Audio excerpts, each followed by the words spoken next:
Hello Leo, ito na yung pahabol reading mo for the third week. Pero timeless reading din naman ito Leo, kahit kailan mo ito mapanood, kailan makarating sa'yo. Ano ba yung mga pahabol na ganap, mga mensahe? Ayan. Bago man po kayo dito or matagal na, maraming salamat po sa pagbisita para manood ng mga readings ko. Don't forget to subscribe, like, follow. Pagdating sa private reading, tingnan nyo na lang po yung mga nakasulat sa description, sa intro or sa screen, kung saan ko man po na ilagay dyan. Thank you rin po sa mga nag-share ng mga readings natin, mga nagpapadala ng star, super thanks, mga nagme-member. Yan. Latag muna natin yung mga cards mo, no? Leo, para makita natin yung kabuoang scenario. So, yung unang card mo is Porcupine Spirit, tapos meron kang Breaking Free. Uy. Parang mala mala Devil reversed energy. Meron ka ring Autumn card. Siyempre, maglalatag din tayo para sa iyong love life, no? Butterfly, Coffin. Dami nakaka-receive lately ng yung mga endings, the beginnings.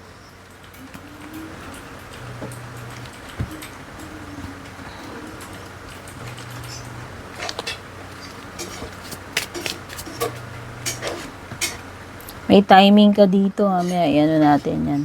Pag-usapan natin.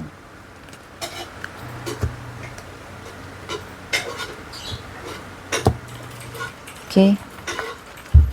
Uy, transformation din, butterfly, Excuse me, nadighay ako. Okay. Sa mga signs, malakas yung energy ng Scorpio, Tatlong cards yung may Scorpio rito. Meron din namang Libra, may Sagittarius, Capricorn, Taurus. Yan, may kaugnayan man yung mga signs na yan o wala sa current situation mo or sa paparating pa lang. Pero minention ko na rin. Kaugnayan man yan or wala, baka makatulong or maging clue. So, puntahan na natin to si Porcupine Spirit, no? Time for beginner mind. May nakakuha na ito kanina, ibang sign. Maybe bagong start to para sa'yo. Leo, kasi nakikita ko makakapag-break free ka, Aside from that, meron ka kasing mga card ng transformation, pati dito sa love life mo, may ending, may transformation. Ayun na nga, breaking free with the devil card, sabi ko na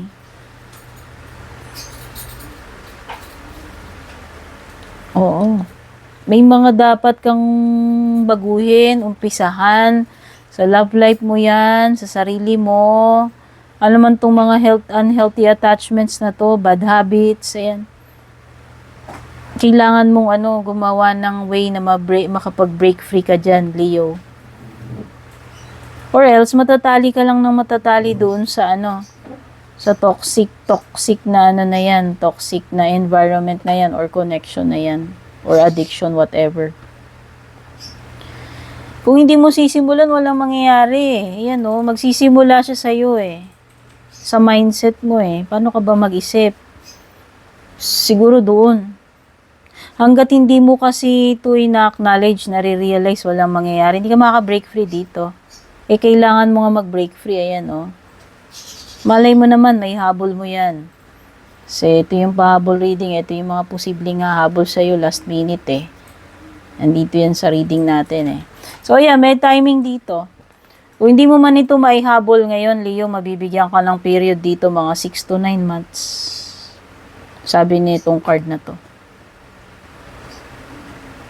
Yun yung allotted time para sa'yo. Or maybe yun yung time frame kung saan mangyayari itong mga to, hindi man ito. Pwede kasing simulan mo na siya ngayon. Pero yun na nga, magi-stretch siya up to 6 to 9 months daw. Okay? So, when it comes to your love life, basta meron ditong bagong mindset na dapat magsimula ka na sa sarili mo. Sa'yo magsisimula, inner. inner. Doon magsisimula sa iyong inner self. Sa mindset mo. Kasi yan na nakikita ko ang toxic ng energy. At ito lang naman yung energy na nakikita natin na wala talagang patutungo ang mabuti yan sa'yo eh. Malulugmok ka lang dyan kung hindi mo iaalis yung sarili mo. At ikaw din naman ang mag-aalis dito sa sarili mo sa kumunoy na yan, Leo. An advice or a mentor could be useful para sa iyo with the Hierophant. Or maybe you need guidance sa church, or ewan ko, prayer, devotion, religion, hindi ko alam ha. Something na it will, enlighten you, guide you. Gagabayan ka eh. So it could be an indication also na dapat makinig ka sa mga wise, sa mga may alam, doon sa magdadala sa iyo sa mabuting path kung ikaw man itong naliligaw ng landas dito. Temptation, sa dala-dala ng devil, mga bad habits, toxic relationships, toxic situation. Kailangan mong mamulat dito. At isang mentor or wise ang maaaring makapagpa-enlighten sa iyo, makapaggabay sa iyo, makatulong sa iyo dito. Yun lang yung nakikita. Kailangan mo ng ng structure, kailangan mo ng sinusundan na tama. Maggagabay sa iyo. Okay?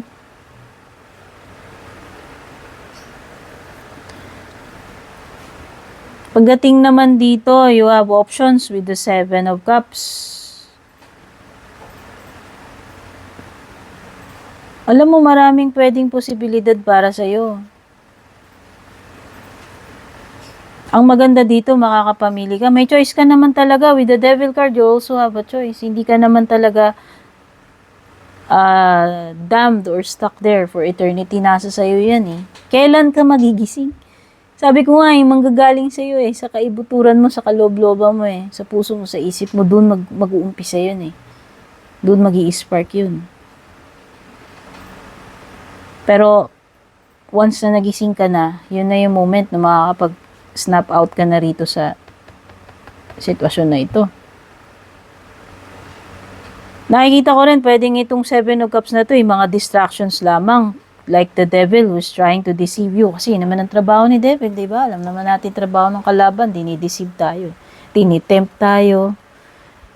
Minamagnet tayo doon sa mga kahinaan natin. Yun yung ginagamit niya Yung mga weaknesses natin So, therefore, alam mo na, huwag kang mag-give in dun sa mga yan. Lalo na, alam mo namang mali.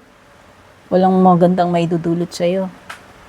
Yun yung ina-advise din ni Hierophant dito. Kailangan mo ng guidance. Tingin ko, intervention din, aside from mga taong nagmamahal sa'yo, pamilya, pwedeng divine intervention din.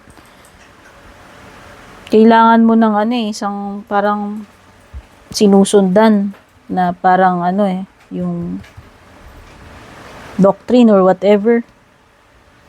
Basta something na magga-guide sa iyo.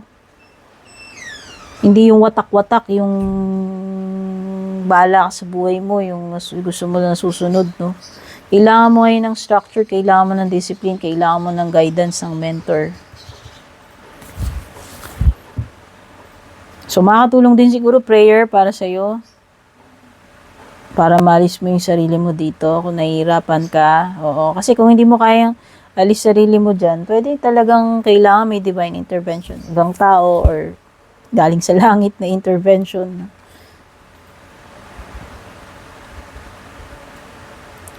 Some of you, pwedeng nagre-rely kayo sa bisyo. Kasi na-broken heart kayo, may pagkabigong kung nangyari na to, hindi ko alam kung nangyari na, hindi ko control. Pwedeng nangyari na, mangyayari pa lang. May some kind of kabiguan dito. At siguro ito yung hindi mo matanggap, kaya nagta-turn ka sa mga substances to escape or kung hindi substances yan, any kind ng unhealthy or toxic or bad na outlet, coping mechanism mo para lang makapag-cope ka doon kasi hindi mo matanggap. Pero tapos na kasi yun. Wala na yun eh. Wala na yun eh. Ang maganda rito, makakapag-start ka uli. Ayan no, beginner spirit. Beginner mind. May 2 of cups. Kailangan mo lang talaga muna mag-break free. Ito muna. Okay? Ang indication netong 2 cups na to is may mga nawala man sa'yo, hindi na babalik yon, pero doon ka pa rin nalulungkot, doon na affected much ka doon, wini-weigh down ka nun. Pero meron 2 dito sa likod mo, hindi mo napapansin. So, ibig sabihin, makakapag-start ka pa, may pag-asa pa, hindi pa hopeless yung sitwasyon mo. Let go mo na yung wala na. Wala na yun eh. Let go. Okay? Lalo ka lang natatay down dun. Ayan. Kagaya ng nangyayari dito sa sitwasyon na to. Napipin ka dun eh. Na-stuck ka dun eh. Okay? So, sa love life mo, transformation ending. Tapos na. I feel alone in the dark and where is my light? Ikaw to. Bahala na kayo Pwedeng ikaw person mo kasi pwede namang magkapalit. Kasi kung sino yung tinutukoy na yun yung nalulugmok dito. Nasa kadiliman, kailangan ng kaliwanagan, kailangan mag-break free, kailangan makalaya rito sa devil situation, kailangan mo ng kaliwanagan na mag-guide sa'yo. Intervention, divine intervention, or tulong ng ibang taong malapit sa'yo. Tapos na to, wala na to, hindi mo na to mababalik.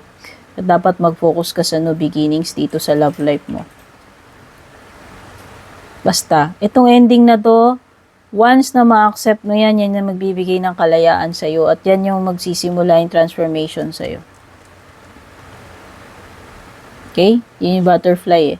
Transformation to coffin ending and new beginning. Butterfly is also about transformation. Hindi mo kailangan ma-stuck doon sa darkness. Okay? Kailangan mo sundan yung path papunta sa kaliwanagan. Ayan, where is my light?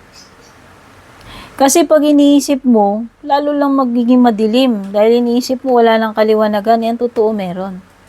Dinideceive ka nito Dinideceive ka niya para ma-stuck ka ng matagal doon. Ayan, na-stuck ka na rito. Ayan, naguguluhan ka na. Hindi ka na makapag-decide, hindi ka na makapag-isip.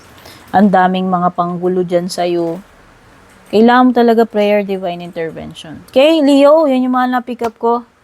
Sana makatulong sa itong reading. I love you. Take care, babush. And kung balak nyo pong mag-book or mag-inquire ng personal readings ko, basahin nyo lamang po itong nakasulat sa screen or yung nakalagay sa description.